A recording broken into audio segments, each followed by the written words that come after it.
In today's video, I'm going to be talking about the idea of vulnerability, and I'm going to be discussing vulnerability in two different domains. So I'm going to be talking about vulnerability which is controlled and vulnerability which I would say is true vulnerability and is uncontrolled.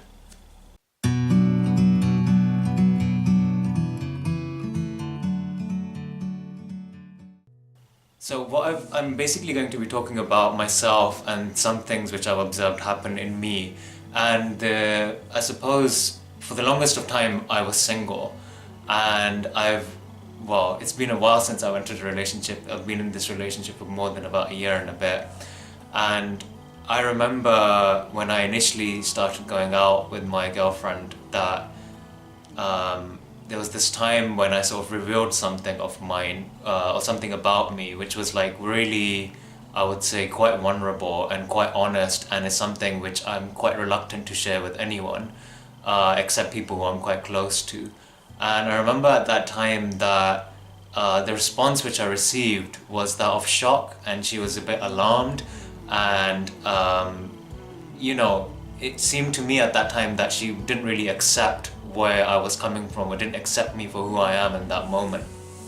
And I got really hurt by that. And I think what I've learned over the past year and a half is that you actually have to have some compassion for the person who you're sharing this information with, and to not basically demonize them if they don't respond to you in the right way. And I think one reason why I'm doing this a lot of the times is because I want to be vulnerable, but be vulnerable in a controlled way, whereby I know or want the person to be responding to me in that specific way. And that's what I'm calling the controlled vulnerability part. And actually, what I've begun to realize, and what I'm beginning to realize now, is that it's much better to be vulnerable but demonstrate uncontrolled vulnerability, which basically means that yes, I'll take that jump, I'll take that plunge, and I will share something about myself, but I'll share it without this agenda of mine, where I have this picture in my head that if I share this person's going to respond in a specific way, and then we're going to connect on this thing, and there will be this amazing magical experience. When I'm being vulnerable in that way, I'm actually having an agenda behind my vulnerability. And I think there's a problematic aspect to that, because it's with an agenda. And if the person doesn't respond specifically how I've imagined it in my head, I'm going to get upset, resentful, unhappy, and it's going to cause problems in the relationship. So what I'm noticing now is that if I can just be vulnerable for the sake of being vulnerable, and being vulnerable is a gift, I think.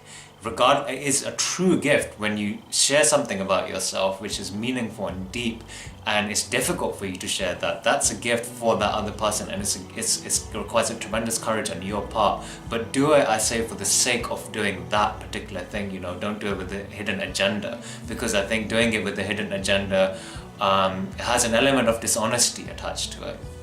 So I suppose today's video is quite short, and it's essentially about me recognizing that actually a lot of the times you should be, or you can be, vulnerable just for the sake of being vulnerable, because it's a gift, rather than you being vulnerable for having an agenda behind it and then getting upset if that agenda isn't fulfilled.